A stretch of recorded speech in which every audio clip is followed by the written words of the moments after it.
There is going to be an energy to game time decisions that you will feel night in and night out. We're going to go through every single thing, and I've got a great team behind me that's going to help me get the job done. I want this to be the place that people come to. We are going to hit every single one of those markets that you need to know about. There is not going to be a better place, I promise you, than Game Time Decisions. We will have everything at our disposal, and we will use that to our advantage. I'm Kevin Walsh. Tune into Game Time Decisions from 6 to 8 p.m. Eastern on SportsGrid.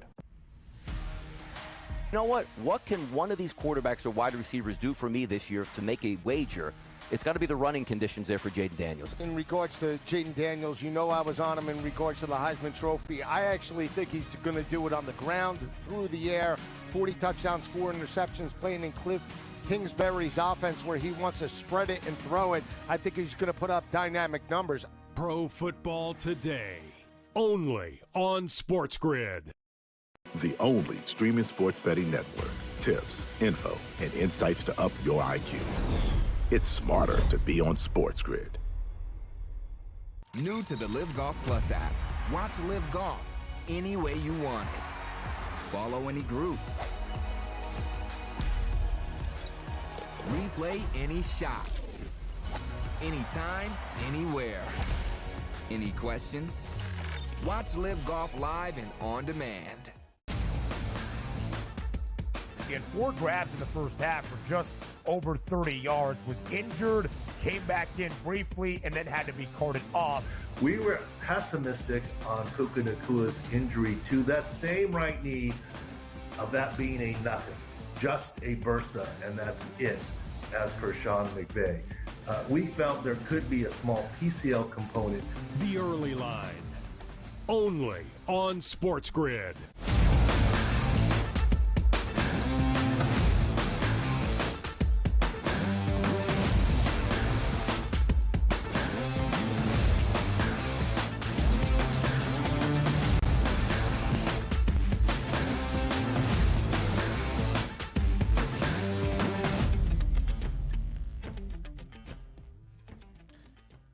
Welcome to hour number 3, our third and final live right here on this Tuesday on the Early Line on SportsGrid. He is Joe Ranieri. I am Ben Stevens. One more hour to go up until 11 a.m. Eastern Time. Craig Mish, our MLB insider and the host of Newswire, joins us up next for an updated look at the playoff standings around Major League Baseball with just about 2.5 weeks remaining in this regular season. Joe Ranieri will then give you some baseball breakdowns on this Tuesday as we go around a full slate in the bigs. And, of course, we'll take an early look at some of the Week 2 lines for the marquee matchups of this NFL season after the conclusion of Week number 1. All of that in a jam-packed third and final hour, Joe. I am looking forward to it here, Ben. This is a big day heading into a monster week with college football, regular season winding down in Major League Baseball, and, of course, NFL Week 2. A lot to dive into. So before we get to Week 2, we look back on the final game of Week number 1. Many swift reactions were going to be made based on the result and the outcome last night in Santa Clara between the 49ers and the Jets. New York has Aaron Rodgers with sky-high expectations for 2024. If Aaron remains healthy, can the New York Jets snap a 13-season postseason drought? And did your expectations for Gang Green change after last night? That was virtually our question to you in Fade the Public.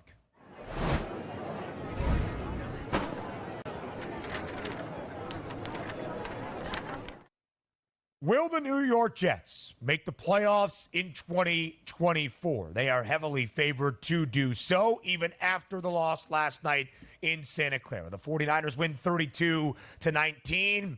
The game wasn't even really all that close in the final 2.5 quarters. San Francisco easily covers as a 3.5-point favorite. A defense expected to be one of the 5 or 10 best in the NFL allowed a Christian McCaffrey-less 49ers offense to run for nearly 180 yards and put up 32 points. So has our view of this Jets organization changed after Week 1? The public not loving what they saw. Will the New York Jets make the playoffs this season? Yes or no? Nearly 69% of the public say no. The Jets will make it a 14-year playoff drought. Which way did you vote, Ranieri? Will they make the playoffs? Yes. Will we make money fading the public this NFL season? Also, yes.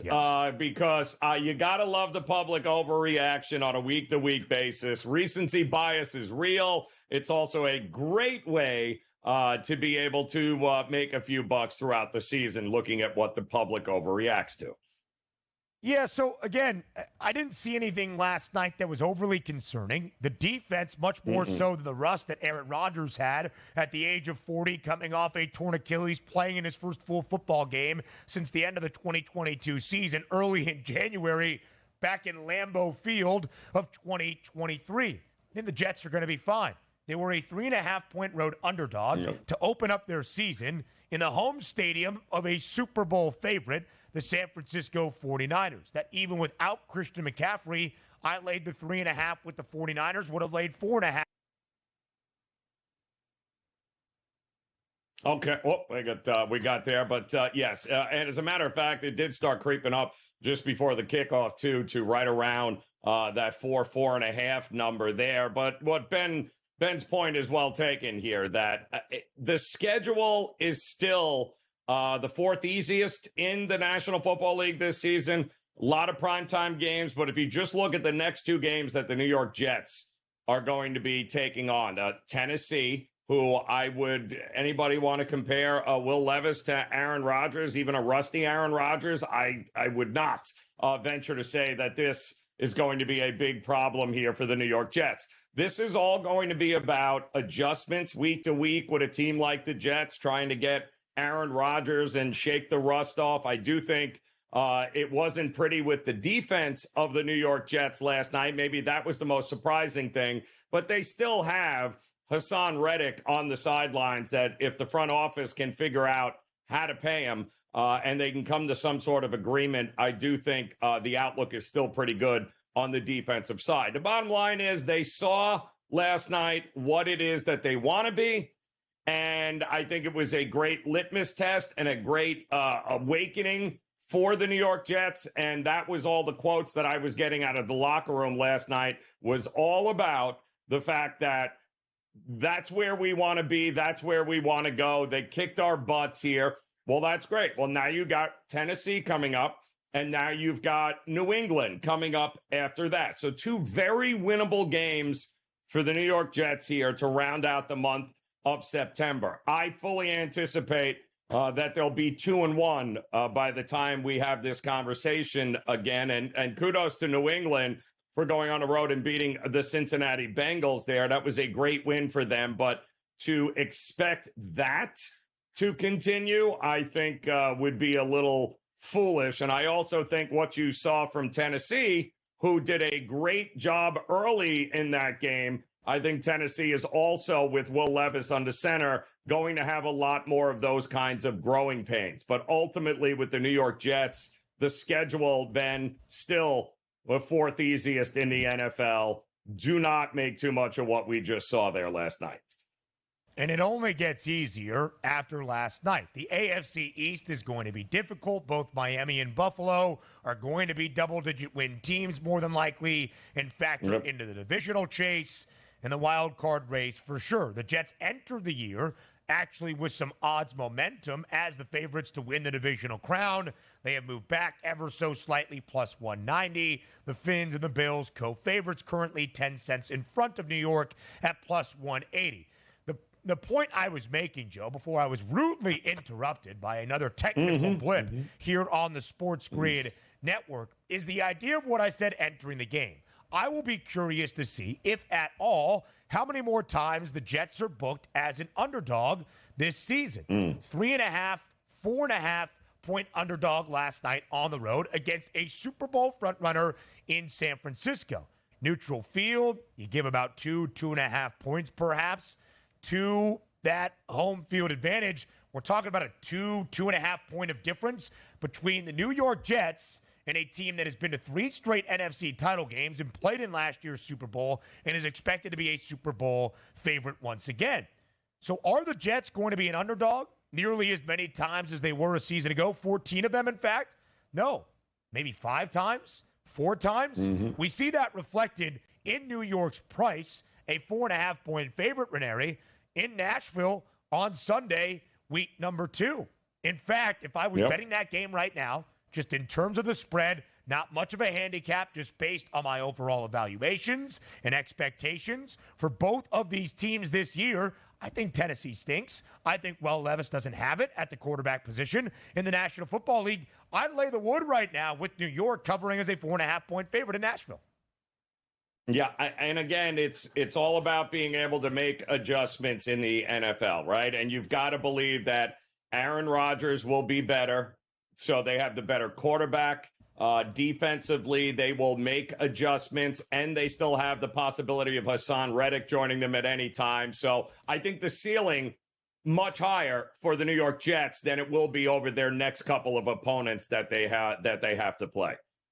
All right, so quick follow-up. I think we both believe the price at minus 184 for the Jets to see the playoffs is justified. Is that it, though? Wild card berth, 1 game, see ya? Or can they make good on that plus 750 number? They could absolutely do it, but a lot can happen. And that, to me, is all going to be dependent on what kind of Aaron Rodgers do we get in November and December. Yeah, and I would expect the rust to wear off and him to look pretty decent at the quarterback spot. The daily basis. Craig Mish, up next.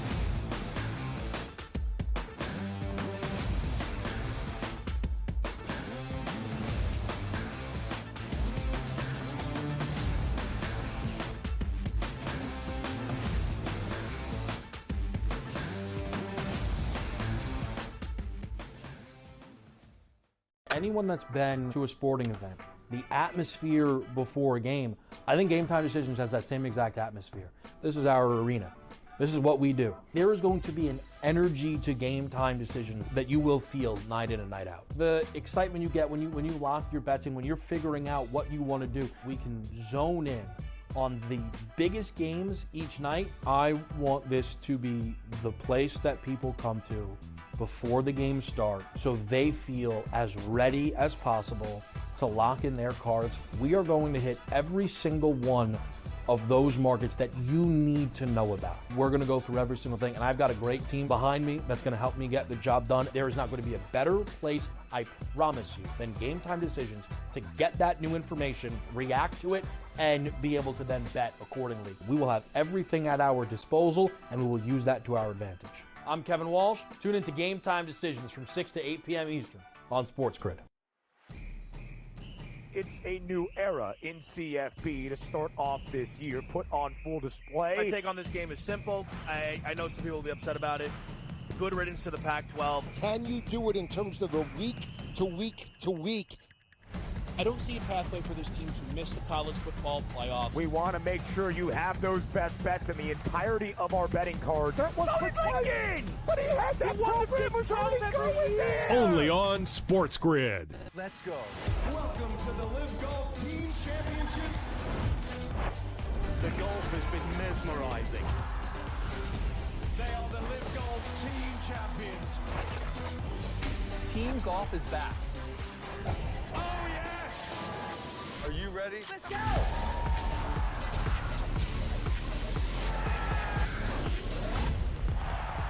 That's what champions do.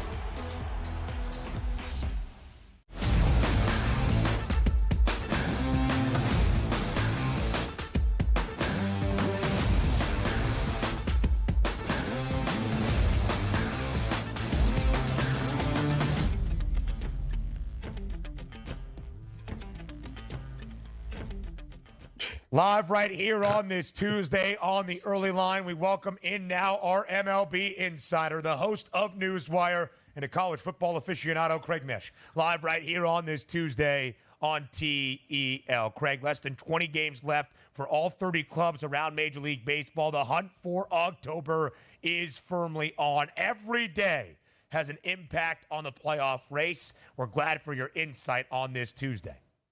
Yeah, great to be back with you guys here on the show. Great to see Joe Ranieri in the house here with me. I almost had to call Joe on Friday for some tech support, but we got through it. He was busy here. Mm-hmm. Yeah, he's too busy. Joe's a man of many talents. Right. You know that Joe has an AI Joe too. He works for like 8 jobs. That's right. Does different things. Yeah, he does. True. Listen, that's correct. Joe Ranieri don't stop. That's for sure. One of the hardest working men at the Spiz Grizz. That is for sure. But Craig, as we go all around MLB today, as we often do, I think this is Ranieri's first time seeing this lovely animation. It's time for Daily Bases. Yes. Missed opportunity to put Lisi's voice in there and really spook Ranieri and have him ask what the heck is going on. But maybe we'll do that next week or Thursday or Friday. Craig's not here on Friday. All right, maybe next week on next Tuesday as well. We'll talk to you tomorrow, Craig. All right, so let's start with Craig's favorite topic each and every day to lead off a Major League Baseball discussion, and that's the New York Yankees. A 10-4 win yesterday up in the Bronx over the Royals. Jason Dominguez gets the call up, the top prospect for the Pinstripes. 1 for 4 at the dish. He scores a run. Austin Wells records 4 RBIs. And the Yankees, Craig, now have a 1.5-game advantage in the American League East. What do you make of the Yankees, the call-up of Dominguez, and where this roster feels right now entering the end of September?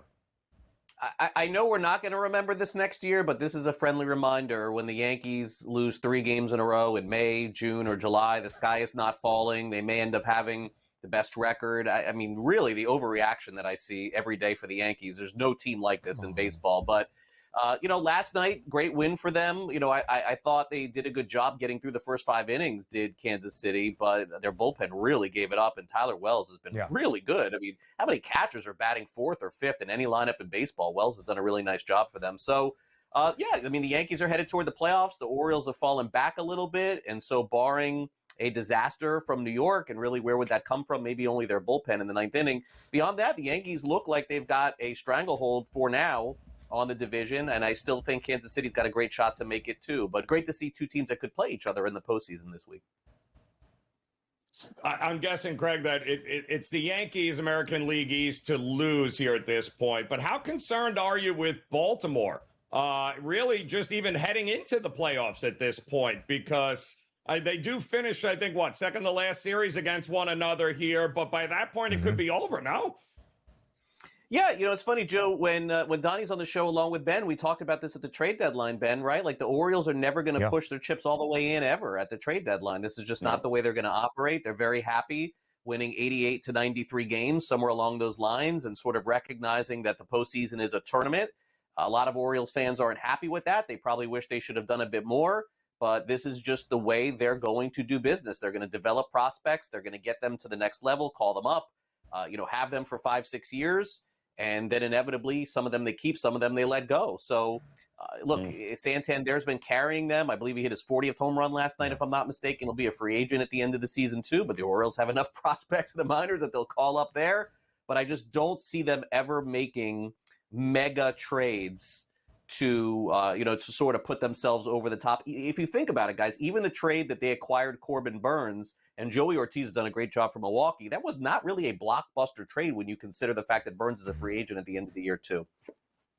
The O's have lost 3 straight. They are just 17-19 rather, since the start of August. Mediocre baseball here in the second half. What a story it has been for one great college baseball pitcher that was supposed to revolutionize Major League Baseball. Kumar Rocker gets his call up today. He will start and make his MLB debut for the Rangers. Craig, it's been a wild story for Rocker since he left Vanderbilt. Can you detail the story a little bit for some that do not know, and what your expectation is for him today in Arlington?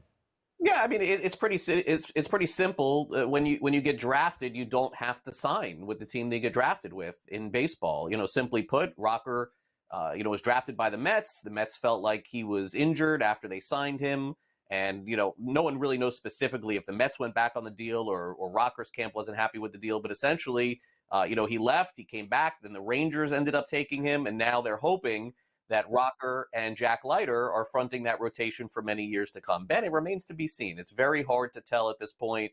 Rocker comes with a lot of fanfare. He's supposed to be very good, but really, how many guys come up like Paul Skeens? Very few. So I would temper my expectations, at least initially, for him. But it is cool to see the Rangers. They're really not back in the race, so to speak, but they're kind of like hanging around. Any team that wins 5-6 games in a row right now can put themselves back in it. We'll see if the Rangers get Rocker and Scherzer and DeGrom and all these guys back for the end.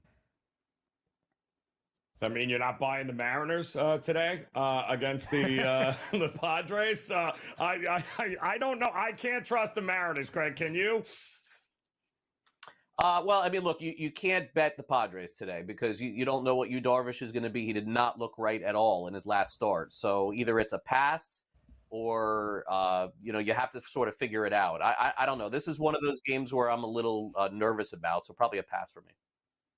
Yu Darvish made his first start since the end of May, just last Wednesday against the Tigers. 2 2/3, 4 hits, 3 earned run given up, including a home run. Craig, Seattle right now, with a quick follow-up here, 3 games out of the third and final American League wild card spot. The Twins on a small slide. They've lost 4 straight. Is there any hope for Seattle making that postseason push? The Tigers? Could they make some noise? How do you see the wild card race?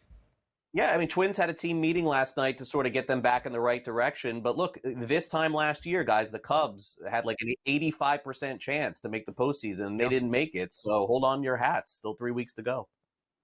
2.5 weeks left, 3 weeks left of this regular season. It's going to be good. Craig, we'll talk tomorrow. We appreciate the time. More NFL early looks next.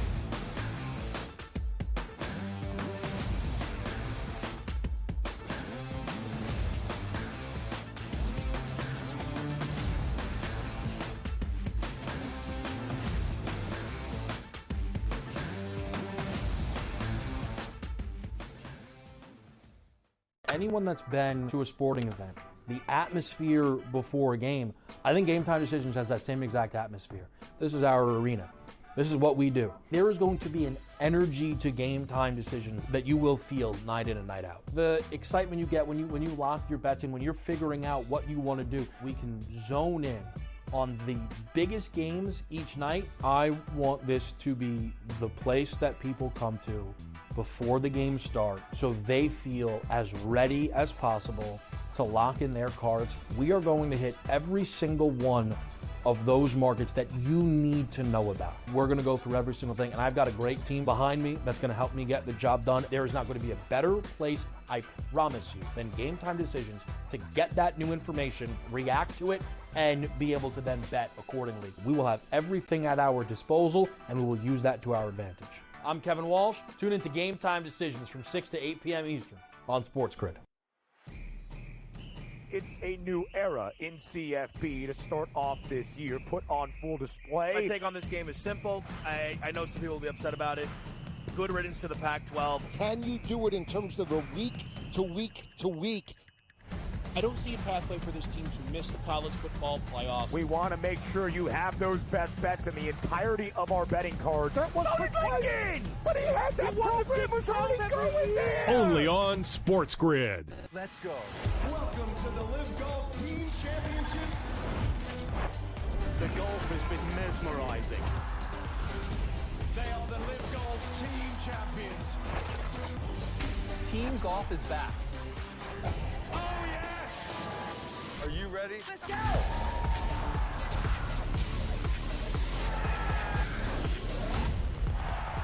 That's what champions do.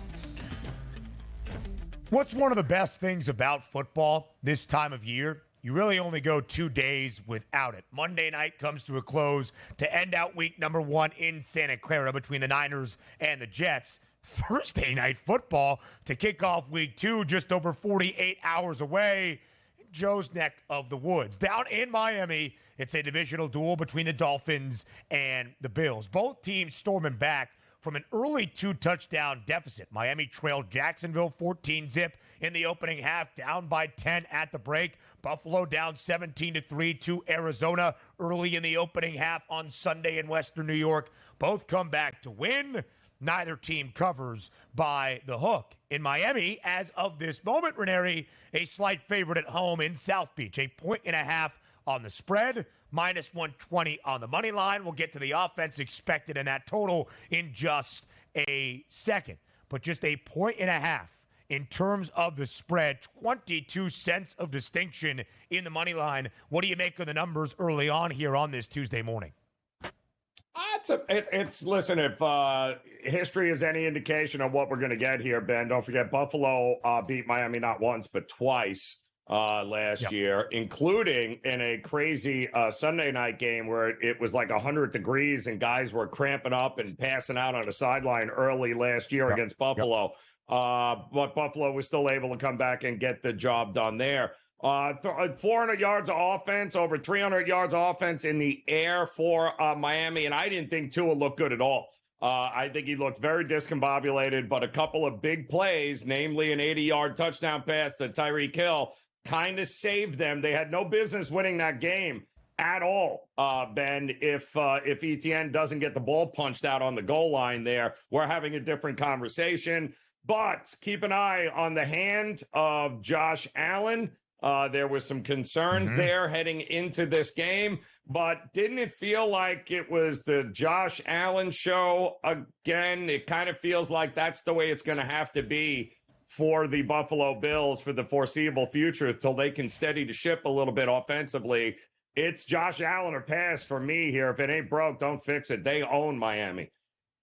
18 of 23 for 232 yards and 2 touchdowns for Josh Allen. James Cook on the ground, 19 carries for 71 yards, some hard-earned yards. He had a longest rush of 15 yards. So outside of that, 18 for 56 against a Cardinals defense that is not necessarily going to knock anybody's socks off throughout this season, but 2 rushing scores as well for Josh Allen.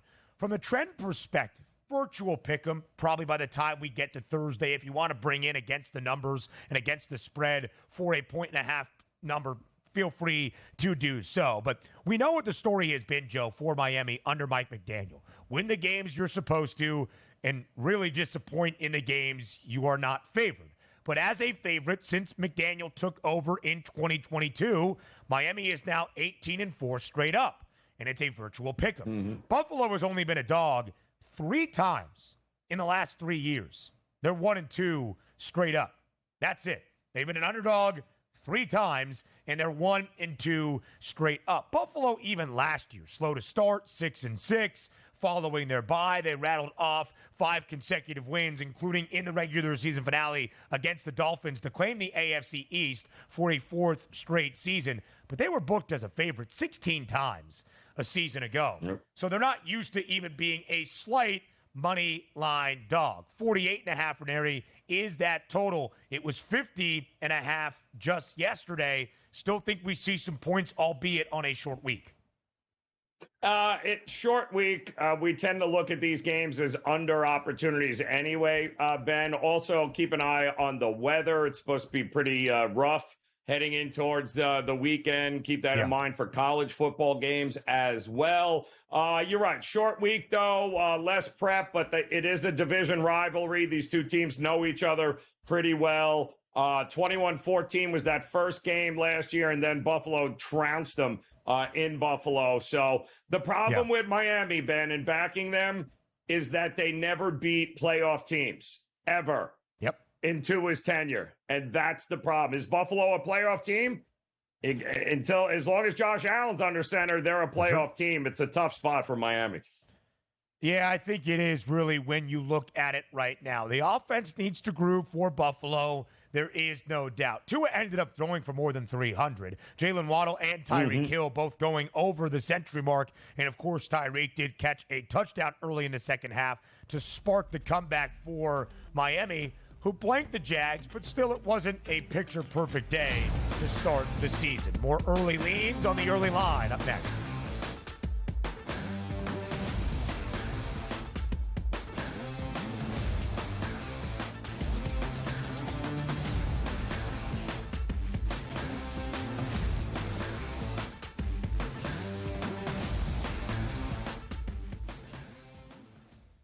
Anyone that's been to a sporting event, the atmosphere before a game, I think Game Time Decisions has that same exact atmosphere.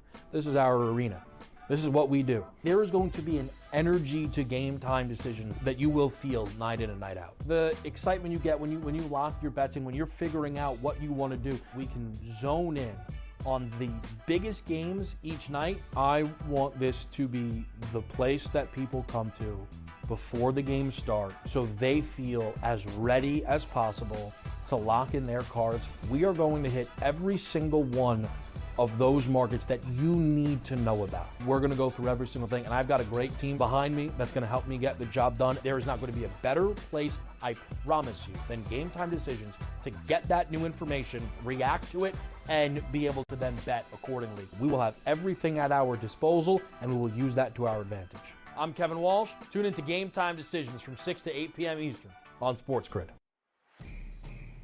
It's a new era in CFB to start off this year, put on full display. My take on this game is simple. I know some people will be upset about it. Good riddance to the Pac-12. Can you do it in terms of the week to week to week? I don't see a pathway for this team to miss the college football playoff. We want to make sure you have those best bets in the entirety of our betting cards. That was clicking! But he had that program was already going there! Only on SportsGrid. Let's go. Welcome to the Live Golf Team Championship. The golf has been mesmerizing. They are the Live Golf Team Champions. Team golf is back. Oh, yes! Are you ready? Let's go!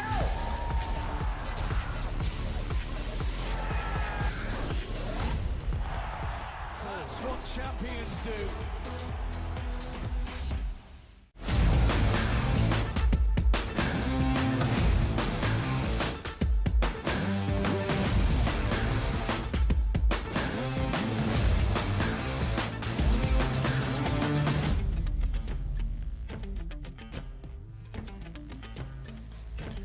It's a Tuesday, but it gives us time here on the early line to look at the early lines for the upcoming week in the National Football League. Week 2, over 48 hours away. Thursday night football kicks us off in Miami, but now we get to the Sunday slate. Marquee matchup in the afternoon window in Kansas City. The Chiefs host the Bengals. What is Cincinnati going to do to try to follow up and show some resolve after a disastrous debut last week at home against the Patriots? They lose 16-10 outright as a 7.5-point home favorite against a New England team that entered the season with the lowest win total in the National Football League. The Chiefs win the season debut in Arrowhead, thankfully because Isaiah Likely was wearing one size too large in his shoe. But Kansas City wins and covers in the season opener. 5.5-point spread, Ranieri. 5.5-point spread in favor of KC, total at 48.5.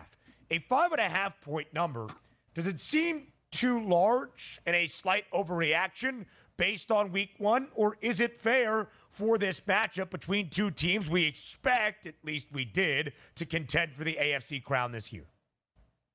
Yeah, it's two teams that know each other well. Again, you know, you're going to have Patrick Mahomes going up against Joe Burrow. It's always unreal. You have to. It's kind of no man's land, though, Ben, which is hysterical. Right now at this number at 5.5, what are you supposed to do with it? It's nowhere near a key number. And the books are kind of telling you right there, well, here you go. Good luck trying to figure this one out. But again, Cincinnati has never been good in September. And watching that game against New England, I mean, maybe I'm crazy, Ben. It was clear to me New England was better in shape. They were not winded. It looked like Cincinnati was still playing out of the, you know, at a preseason football level there. Yeah. There were guys there that were getting pushed around left and right. I do think you'll see a much better effort out of Cincinnati, and who knows each other better than these two teams here, Ben? I do think an under might be better suited in this game than a side just yet. Plus, we got to see exactly who's playing for Cincinnati and who's not, certainly in the wide receiver room. That is definitely the case. Will T. Higgins be available and active for week 2? What is the status of Jamar Chase? Are we going to go through another illness of wanting $35 million a year? Probably even more than that. Of course, there is this rivalry that is starting to build in the AFC. And the narrative early on was that Cincy had KC's number. First 3 matchups between Patrick Mahomes and Joe Burrow, the Bengals won all 3, twice in the regular season, most notably in overtime in Arrowhead to end out 2022 in that AFC Championship game. The Bengals victorious to end out, I should say, the 2021 season, played, of course, in 2022. Cincinnati won the AFC in 2021 to get to a Super Bowl. But Kansas City in the last 2 beat the Bengals in the AFC Championship the following year. And last year in the regular season, Joe Burrow was not out there, but the Chiefs needed to beat the Bengals week 17 to kind of resurrect faith in Kansas City to hold on to the AFC West division, and they did that 25-17. Of course, it was Jake Browning playing for Cincy, not Joe Burrow, but the Chiefs have won 2 straight after they lost 3 in a row to Cincy. Here we are again, the Chiefs a home favorite, as we would expect. 27-27-3, entering the year as a home favorite. A cover against Baltimore, make it 28-27-3 against the number as the home team with Patrick Mahomes as the starting quarterback. We'll see what the Bengals can do in terms of keeping this game close. Let's go Sunday Night Football. An exciting matchup with the number 1 overall pick from this year against the number 2 overall pick from a season ago. The offensive rookie of the year favorite in Caleb Williams against the guy who is the reigning hardware owner in C.J. Stroud. Sunday Night Football in Houston. The Texans playing host to the Bears. In Houston, nearly a full touchdown favorite, laying 6.5 at home. Total at 46.5. Both teams 1-0. In fact, Chicago's the only team that covered in week 1 out of these 2. Joe, what do you make of the numbers for Sunday night in H-Town? Yeah, well, it kind of makes sense, doesn't it? The thing that impressed me the most with the Texans, and we had mentioned it really was the defense and special teams that saved the day for the Chicago Bears. Caleb Williams and a 55.7 passer rating is not going to move the needle. 14 of 29 for 93. What was very impressive for Houston was the 213 total rushing yards, which was about 28 yards more than anybody else had on the ground there, Ben, as a team. And welcome Joe Mixon, who was one in addition. He turned out to be there. Texans at home feel like they are going to welcome the rookie quarterback there, no problem, and show you once again that the best quarterback in the draft over the last 2 years is the one under center for the Houston Texans. Yeah, it's going to be really interesting, I think, in terms of how this game plays out. I give the edge to Houston, but here's one of the things that I find fascinating. The Texans are now no longer the team that came out of nowhere, that had a win total of 6.5, and were not expected to even have a remotely close to winning record and won the AFC South. And we saw that start to develop for Houston throughout the home stretch of last season. Booked as a favorite much more often than they were in the first 10 weeks or so of the 2023 NFL season. The Texans, 3.5-point road favorite last week to kick off 2024 in Indianapolis. One of the highest scoring games of the weekend, 29-27. Houston wins, but they don't cover.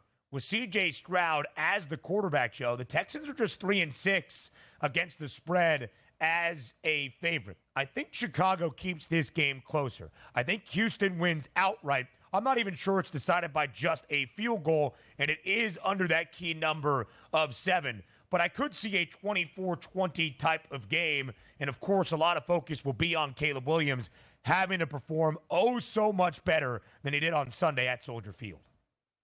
Yeah, much going to have to be much better here. And I think they're going to have to figure out a way to run the ball a little bit better there, Ben. They're going to have to take the pressure off this kid, and they are not going to want to get into any sort of shootout here with Houston. That secondary of the Bears going to be really tested with those wide receivers of Houston here. I worry that they're going to get down early, and then Caleb Williams is going to have to drop back 40 times in a game, Ben, and that is a recipe for a disaster and a blowout. Joe, when you look at Matt Eberflus, he remains the head coach, of course, in Chicago, took the reins back in 2022. Things are different. Chicago was a home favorite of more than a field goal in their season opener. So 35 games now for Eberflus, but in his first 2 years, 34 games, booked as a dog 28 times. They were not very good covering spreads, 11, 16, and 1 against the number. It will be interesting to see what the passing props are for this game. C.J. Stroud is so great at taking care of the football, that precious resource. He had 5 interceptions all of his rookie season, had 0 interceptions against Indianapolis, 234 and 2 touchdowns. Chicago's defense, that I think is pretty good, is going to be tested. Joe Mixon ran the ball 30 times in the season opener against Indianapolis for 159 yards and a touchdown. And Stephon Diggs caught each of the 2 touchdown tosses that C.J. Stroud threw on Sunday in Indy. Yeah, it's I call me crazy here. I think there are going to be, when it's all said and done here, MVP chants from a few people there on it. I'm just saying it would not shock me, because the weapons that they're working with there, kind of crazy, Ben, is it not? I would think so. And C.J. Stroud has that third best price now at plus 850. A couple of lines that stand out. The 49ers, 5.5-point favorite on the road in Minnesota. The Sam Darnold revenge game, perhaps, against his former team. The Jags, 3.5-point home favorite against the Browns. There will be plenty more early looks at the early lines for week 2 later in the week. MLB handicaps next.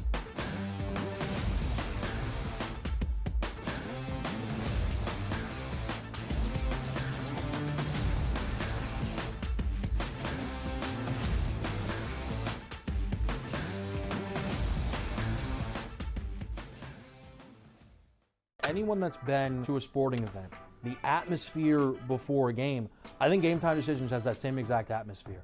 This is our arena.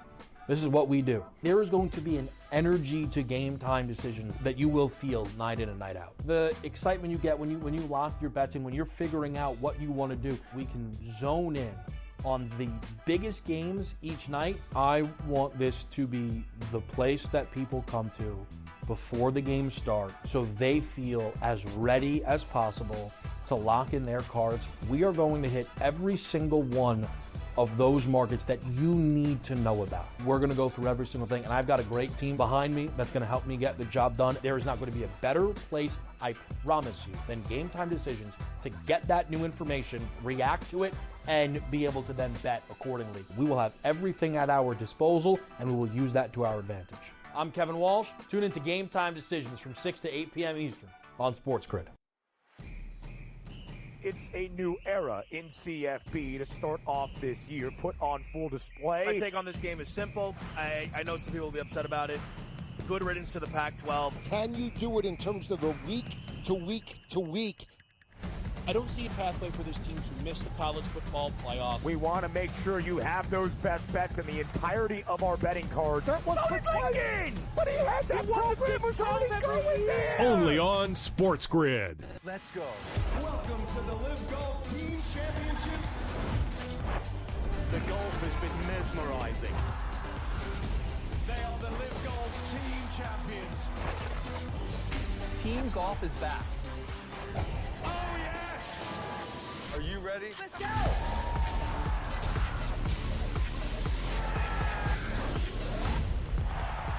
That's what champions do.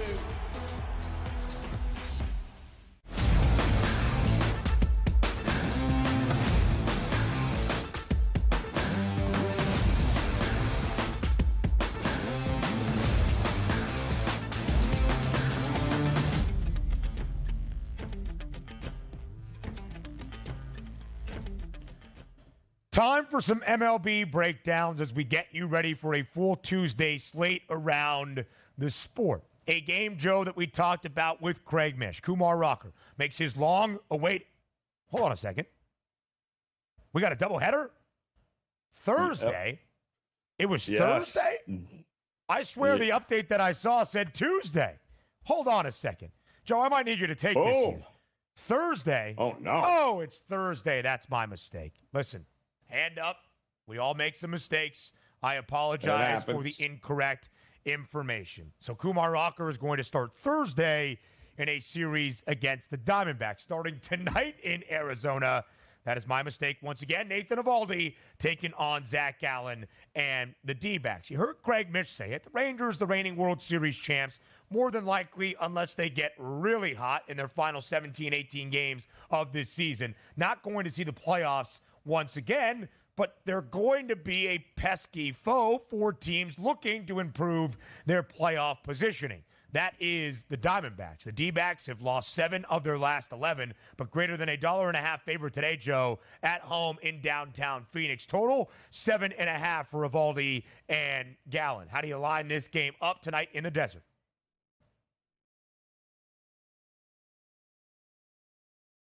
Oh, I think we got some technical difficulties there. I asked him to take it over for Kumar Rocker when I made my mistake, and they had some technical difficulties in Florida as well. So, again, the Diamondbacks struggling just a little bit here. They've lost 7 of the last 11. Joe, you were so offended by me messing up the debut in Major League Baseball for Kumar Rocker you needed to beat. I get it. Understandable.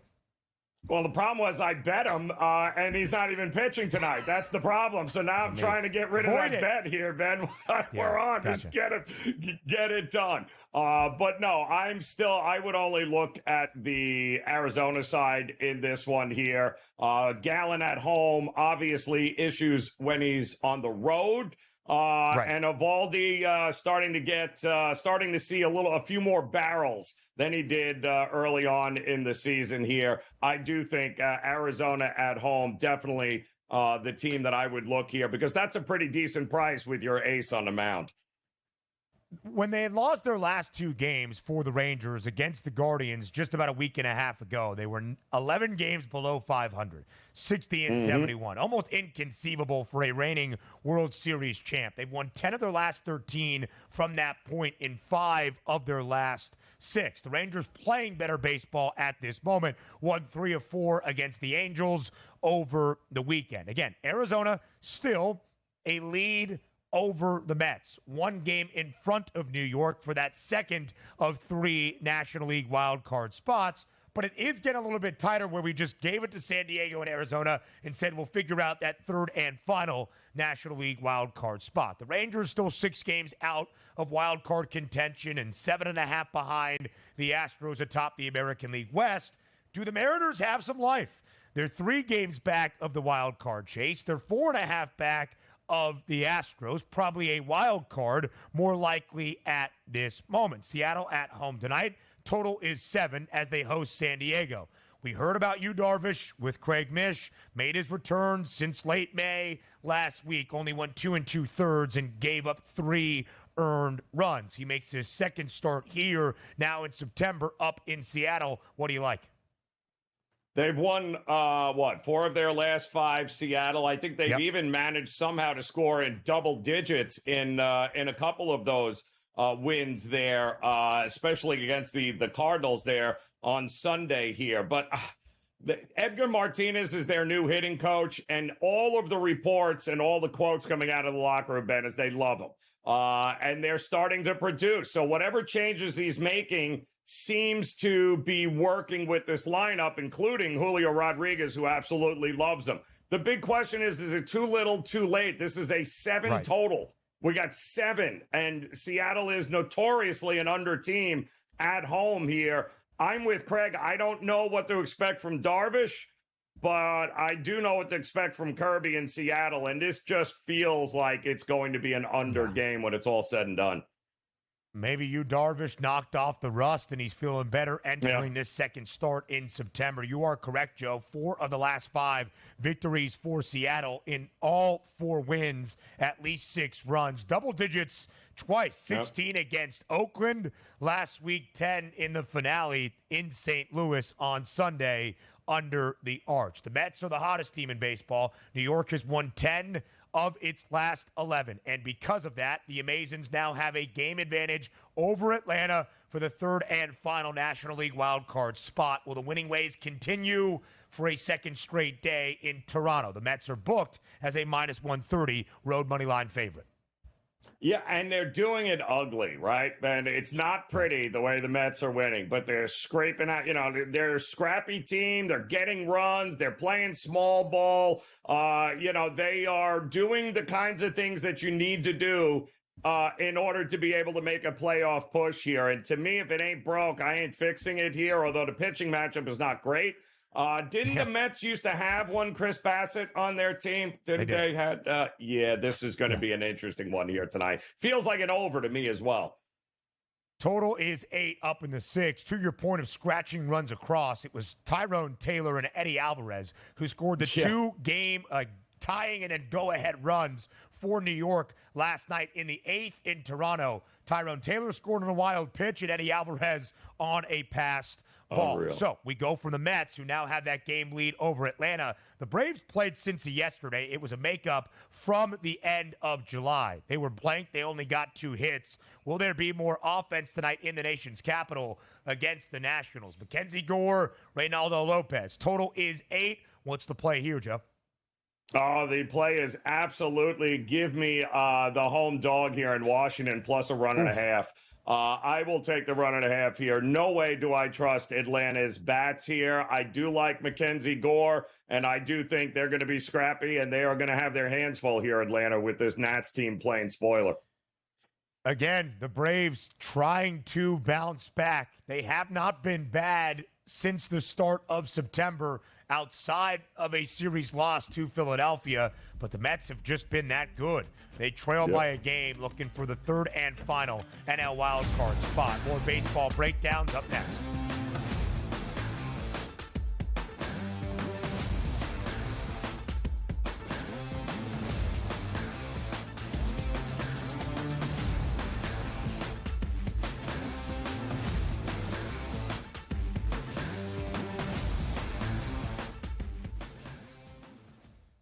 Anyone that's been to a sporting event, the atmosphere before a game, I think Game Time Decisions has that same exact atmosphere. This is our arena. This is what we do. There is going to be an energy to Game Time Decisions that you will feel night in and night out. The excitement you get when you lock your bets in, when you're figuring out what you want to do, we can zone in on the biggest games each night. I want this to be the place that people come to before the games start so they feel as ready as possible to lock in their cards. We are going to hit every single one of those markets that you need to know about. We're going to go through every single thing, and I've got a great team behind me that's going to help me get the job done. There is not going to be a better place, I promise you, than Game Time Decisions to get that new information, react to it, and be able to then bet accordingly. We will have everything at our disposal, and we will use that to our advantage. I'm Kevin Walsh. Tune into Game Time Decisions from 6 to 8 p.m. Eastern on SportsGrid. It's a new era in CFB to start off this year, put on full display. My take on this game is simple. I know some people will be upset about it. Good riddance to the Pac-12. Can you do it in terms of the week to week to week? I don't see a pathway for this team to miss the college football playoffs. We want to make sure you have those best bets in the entirety of our betting cards. That was thinking! But he had that program was already going there! Only on SportsGrid. Let's go. Welcome to the Live Golf Team Championship. The golf has been mesmerizing. They are the Live Golf Team Champions. Team golf is back. Oh, yes! Are you ready? Let's go!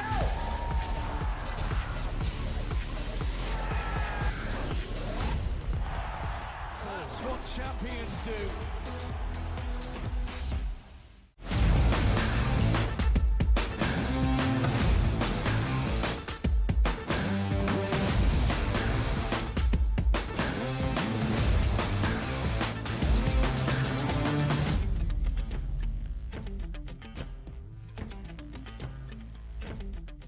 A few more MLB breakdowns to send you into your full slate on this Tuesday. Late night at the Ravine in Los Angeles. It's the Dodgers playing host to the Cubbies. And we've got a showdown of two Japanese arms on the bump. Shota Imanaga gets the start for Chicago. Yoshi Yamamoto now back for the Dodgers. LA booked as a minus 164 home money line favorite. It was the Cubbies winning and plating 10 yesterday against the Dodgers on a Monday night in Los Angeles. Will LA return the favor tonight? Yeah, I can tell you the big winner here is going to be Japanese television, which I can't even imagine what must be between Ohtani, Imanaga, and Yamamoto now back. I guess the entire country is going to shut down here. What are we going to get from Yamamoto? Anybody know? I mean, I have a pretty good idea what we're going to get from Imanaga. I'm going to keep it simple, Ben. I don't want nothing to do with the bullpens. I will, however, look for that first 5 under in this one here and expect that maybe, just maybe, a good old-fashioned pitcher's duel breaks out on television.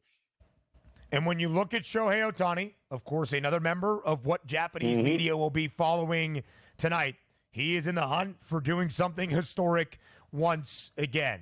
That is 50 stolen bases and 50 home runs to become the first ever MLB player to do that. He did have a stolen bag yesterday, albeit in the Dodgers' loss. He has 46 home runs, 47 stolen bases. LA has 18 games remaining in this Major League Baseball season. You would think he is going to start a new club, the 50-50 club in MLB history. Yoshi Yamamoto making his return to the starting staff for the Dodgers, his last outing in the middle of June against the Kansas City Royals. But when he left, he had a 2.92 ERA and a 6-2 record. The Dodgers, all of their injuries, and I don't want to jinx anything for Los Angeles here, happened earlier in the season. A lot of the guys starting to get healthy and getting back. 86 and 58 is the record for LA, tied for the top mark in the National League alongside Philadelphia. They walked it off yesterday at home, did the Phils, and their matchup against the Rays. Ranger Suarez gets the start today, minus 164 for the Phils. Pretty hefty home favorite against Tampa, Joe. Yeah, big time. And neither of these two teams, I think, can be trusted offensively here. It seems to be a battle for both of them, and I've got two, Taj Bradley and Suarez, can miss some bats, Ben. I got two pretty good strikeout pitchers here in a spot where it would not shock me if we're going under the, say, it was 8. It's now 7.5, and I still like the under in this one. Yeah, that total is dropping. The under has the juice at minus 122. Would not be surprised if we see even more movement on that total. Total 8.5 tonight up in the Bronx between the Yankees and the Royals. Second game of this midweek set. The Yanks scored 10 yesterday to knock off Kansas City 10-4. Marcus Stroman starts for the Pinstripes, minus 144. The updated number on the money line. Seth Lugo, who was great early this year and hasn't been all that solid since the All-Star break, but better in his last few starts for the Royals, gets the nod today for Kansas City. Does KC even up the set, or do the Yankees win the first two? Yeah, it's going to be interesting. Lugo has not been striking out as many guys, Ben. He's not been missing or getting guys to chase like he did early on in the season. That's kind of been what the issue with him and over the last month is. But we all know that Stroman, 5 runs, 9 hits, 3 2/3 last time out against the Rangers. This feels like an over. Call me crazy here, but I think both lineups will have success scoring runs in this game here tonight.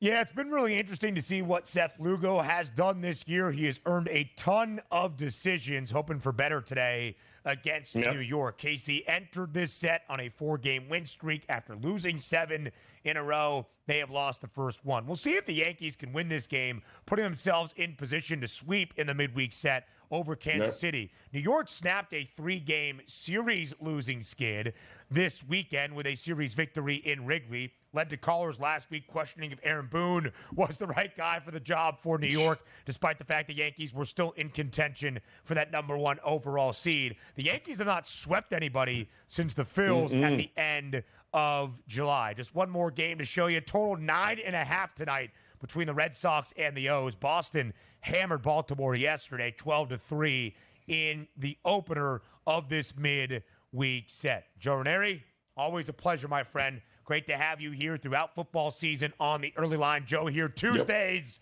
and Fridays as well. The early line returns tomorrow, 8 a.m. Eastern time, live on a Wednesday on SportsGrid. We'll talk to you then.